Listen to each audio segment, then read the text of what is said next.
ஒரு forest officer வந்து மான் வேட்டை வந்து ஆடினார் அப்படின்னு சொல்லிட்டு நான் ஒரு பதிவில் சொல்லியிருந்தேன். அது நிறைய பேர் பார்த்துருந்தீங்க. இப்போ வந்து நான் சொல்ல போகிறது சர்க்கஸ். எல்லாத்துக்குமே தெரியும் சர்க்கஸ். இப்போ இருக்கிற பிள்ளைங்களுக்கு தான் தெரியாது. என் கல்யாணத்துக்கு முன்னாடி வந்து எங்கள் வீட்டுக்காரர் மாநகராட்சியில் ஒர்க் பண்ணும் பொழுது அவர் மாநகராட்சிக்காரங்க தான் சர்க்கஸ் போடுறதுக்கு உண்டான இடம் செலக்ட் பண்ணுறதுலேருந்து அதை க்ளீன் பண்ணி கொடுக்குறதுலேருந்து அவங்களுக்கு எல்லாமே செஞ்சு கொடுக்கணும். அந்த மாதிரி செஞ்சு கொடுக்க போனப்போ ஒரு நாள் வந்து இந்த சர்க்கஸோடைய ஓனர்கிட்ட பேசக்கூடிய ஒரு சூழ்நிலை ஏற்படுதுன்னு சொல்லுவார். எங்கள் கல்யாணத்துக்கு அப்புறம் சர்க்கஸே நடக்கலை.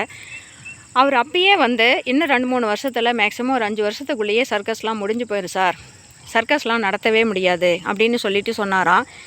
ஏன் அப்படி சொல்கிறீங்கன்னு சொன்னப்போ, எம்ஜிஆர் காலத்தில் அப்போல்லாம் ஒரு நடிகராக இருக்கும்போது தான் இந்த சர்க்கஸ் வந்து பிச்சுக்கிட்டு போச்சு. நல்லா சம்பாதிச்சோம், நல்லாவே வாழ்ந்தோம். எங்கள் அப்பா தாத்தா எல்லாருமே சர்க்கஸில் இருந்தவங்க தான். சிங்கம் புலி எல்லாமே வச்சு நாங்களாம் அப்போ நல்லா வாழ்ந்தோம். நாள்பட வந்து எதனால் இப்படி ஆச்சு அப்படின்னா இந்த அதிகாரிகளுடைய பொண்டாட்டிங்க தான் சார் காரணம் அப்படின்னு சொல்லிட்டு அவர் சொன்னாராம். இவர் வந்து கேட்டிருப்பார் போல இருக்குது விளக்கமாக. அப்போ வந்து அவர் சொன்னாராம், கலெக்டர் பொண்டாட்டியிலிருந்து கமிஷனர் பொண்டாட்டியிலிருந்து இந்த மாநகராட்சி நிர்வாகத்தில் இருக்கிற எல்லா ஹை லெவல் ஆஃபீஸர் பொண்டாட்டியிலிருந்து எல்லாத்தையும் பார்த்திங்கன்னா எல்லாருமே பணக்கார பொம்பளைங்க தான், யாருமே வந்து ஏழைங்க கிடையாது. ஆனால் இந்த இலவச டிக்கெட்டே தான் சார் வாங்குவாங்க. ஒருத்தருமே வந்து அதுவும் ஒரு ஆளாக வந்து ஹஸ்பண்ட் அண்ட் ஒய்ஃப் குழந்தைங்களோட வந்து பார்த்துட்டு போகவே மாட்டாங்க. மாநகராட்சியில் ஒர்க் பண்ணுறவங்களோ போலீஸ்காரங்களோ அவங்க ஃபேமிலியோடு வரமாட்டாங்க, அவங்க வரமாட்டாங்க. ஆனால் அவங்க பொண்டாட்டிங்க வந்து அவங்க சொந்தக்காரருன்னு சொல்லிட்டு ஒவ்வொரு பொம்பளையுமே 20 பேர் ஒரு பொம்பளை வந்துச்சு அப்படின்னா 20 டிக்கெட் வந்து அதுக்கு புக் ஆகணும். முன்னாடியே வந்து இலவச டிக்கெட்டு தான். இந்த மாதிரி அந்த ஆஃபீஸ்லேருந்து ஃபோன் வந்துடும், இவங்களுக்கு இவ்வளோ டிக்கெட் வேணும். இதில் வந்து எங்களது போலீஸையும் பகச்சிக்க முடியாது, மாநகராட்சியும் பகச்சிக்க முடியாது, கலெக்டர் ஆஃபீஸையும் பகச்சிக்க முடியாது.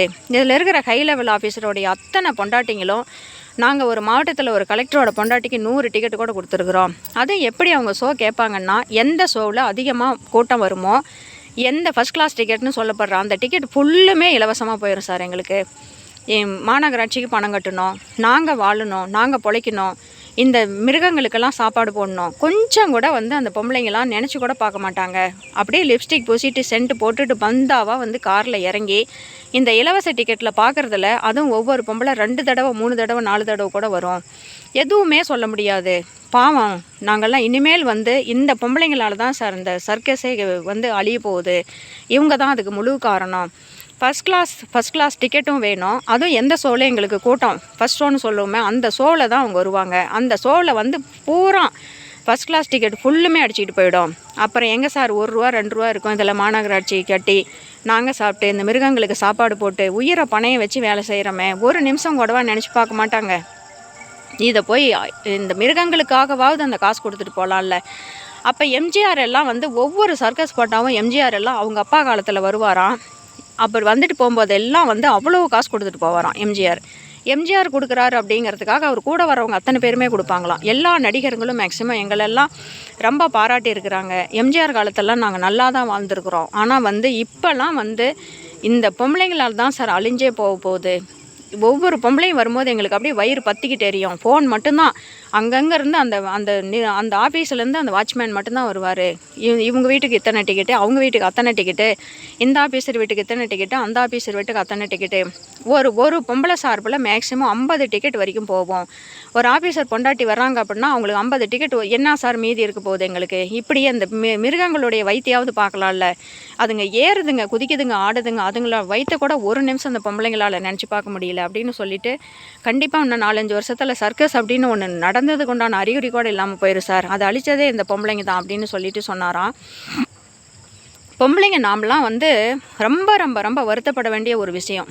காலங்காலமாக இருந்துட்டு வந்த ஒன்றை தரமட்டமாக அழிச்சிருக்கிறது பெண்ணினமே அப்படின்னு அந்த நிர்வாகத்தை சேர்ந்தவர் அதில் நடத்தினவர் வந்து சொல்லும்போது ரொம்ப ரொம்ப ரொம்ப அசிங்கமாக இருக்குது.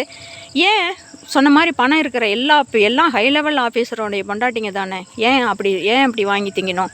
அவன் சொன்ன மாதிரி அந்த மிருகங்களுடைய ஒரு யானையினுடைய வயிற்றையாவது பார்க்க வேண்டாமா, ஒரு சிங்கத்தினுடைய வயிற்றையாவது பார்க்க வேண்டாமா? சிங்கம் யானைன்னு கொண்டு போய் அதே மாதிரி அவர் சொன்னாராம், ஒவ்வொரு பொம்பளைங்களும் அந்த பிள்ளைங்களை கூட்டிகிட்டு 5 தடவை 6 தடவை கூட வருவாங்க. எல்லாம் ஃபஸ்ட் கிளாஸ் டிக்கெட் தான்.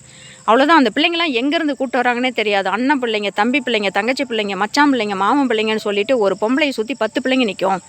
அந்த 10 பிள்ளைங்களும் 10 தடவை வரும் சார் ஒவ்வொரு ஷோவுக்கும். எவ்வளோ தூரம் நாங்கள் அடிபட்டுருக்குறோம் தெரியுமா? அழியிறதே அந்த ஆஃபீஸருங்க பொண்டாட்டினால தான் சார் அழிஞ்சது. அரசியல்வாதிங்க பொண்டாட்டிங்கெல்லாம் வரதில்லை சார். அதுங்கெல்லாம் வருதுங்க, ஒரு நாளைக்கு வருவாங்க. அவங்களாம் வந்து அவங்களால நாங்கள் பாதிக்கப்படவே இல்லை. அப்படியே வந்தாலும் அவங்க அப்பப்போ காசும் கொடுத்துருக்குறாங்க. ஆனால் இந்த அதிகாரிங்க பொண்டாட்டிங்க அப்படின்னு சொல்லிட்டு ஒவ்வொரு ஆஃபீஸ்லேருந்து வர்ற பொண்டாட்டிங்களால் மட்டும்தான், அந்த பொம்பளைங்களால் மட்டும்தான் அந்த சர்க்கஸே அழிஞ்சதுன்னு அவர் சொல்லியிருக்கிறாரு. நாம் எல்லாம் வந்து ஒவ்வொரு நதிக்குமே பெண்கள் பேர் தான் வைக்கிறோம். அது வந்து வடநாட்டிலேருந்து கங்கா யமுனா சரஸ்வதியிலேருந்து காவேரி தென்பெண்ணை பாலாறு வைகை வரைக்கும் ஒவ்வொன்றுமே வந்து நம்ம இப்போ பெண்கள் பேர் தான் வைக்கிறோம். தாய்நாடு தாய்மொழின்னு சொல்லிட்டு பெண்களை வந்து அவ்வளோ இதாக பேசுகிறது. ஒரு தொழிலே அழிஞ்சிருக்குது. ஒரு தொழில் பாரம்பரியமாக நடந்துகிட்ருக்கிற ஒரு தொழிலே இவ்வளோ தான் பவரை பயன்படுத்த முடியும் அப்படின்னு ஒரு சூழ்நிலை ஏற்பட்டால் அவ்வளோ பவரும் மனுஷன் பயன்படுத்துகிறான். மனுஷன் வந்து அதுவும் அந்த பொம்பளைங்களாம் நினச்சி பாருங்கள். என்னமோ உங்கள் வீட்டுக்காரங்க ஒரு வேலை செய்கிறாங்க அப்படின்னா அந்த பணம் கொடுத்து தான் பார்த்துட்டு போங்களேன். ஃபஸ்ட் கிளாஸில் பாருங்கள், ஃபஸ்ட் ஷோவே பாருங்கள், எந்த ஒரு ஷோ வேணாலும் நீங்கள் பாருங்கள், பணம் கொடுத்துட்டு பாருங்களேன். அது இப்போ கொடுத்துட்டு அப்புறம் கடைசியாகவும் கொஞ்சோண்டு பணம் கொடுத்துட்டு வாங்களேன். என்ன கெட்டு போயிட போகுது? எவ்வளோ செலவு பண்ணுறீங்க? பொம்பளைங்களாம் எவ்வளவோ செலவு பண்ணுறீங்க. ஆனால் வந்து இந்த மாதிரி தயவு செஞ்சு சொல்கிறேன், இதை பார்க்குற யாராவது ஒருத்தர் பார்த்தீங்கன்னா, நீங்கள் ஒருத்தர் திருந்தினீங்கன்னா கூட நான் வெற்றி பெற்றதாக தான் அர்த்தம். ஒரு தொழிலே பெண்களால் அழிஞ்சிருக்குதுங்கும் போது கண்டிப்பாக ஒரு ஆஃபீஸருடைய பொண்டாட்டி இதுக்கு மேலே நான் அப்படி செய்ய மாட்டேன்னு நினைங்க. திருநங்கைங்கிட்டலாம் தயவு செஞ்சு உங்கள் வீட்டுக்காரங்களை போலீஸ் ஆஃபீஸராக இருந்தாலும் சரி, மாநகராட்சி ஆஃபீஸராக இருந்தாலும் சரி, கலெக்ட்ரேட்டில் ஒர்க் பண்ணாலும் சரி, எதில் இருந்தாலும் பவரில் இருக்கிற எல்லாருடைய ஒய்ஃபும் யாராவது ஒருத்தர் இன்றைக்கு மேலே வந்து எனக்கு கீழே இருக்கிறவங்களுடைய பணத்தை நான் சாப்பிட மாட்டேன்னு ஒரு சத்திய பிரமாணம் நீங்கள் எடுத்தீங்க அப்படின்னா நான் ஜெயிச்சிட்டு தான் அர்த்தம்.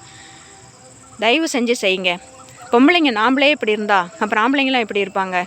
தயவு செஞ்சு செய்யுங்க. சொந்த பந்தம் எல்லாத்தையும் கூட்டு போய் சர்க்கஸ் பார்க்க இலவசமாக பார்க்குறதுனா என்ன வேணாலும் இலவசமாக கிடைக்குதுன்னா பெனாயில் கூட குடிப்பாங்க அப்படிங்கிற கதையா? தயவு செஞ்சு அப்படிலாம் பண்ணாதீங்க இனிமேல்.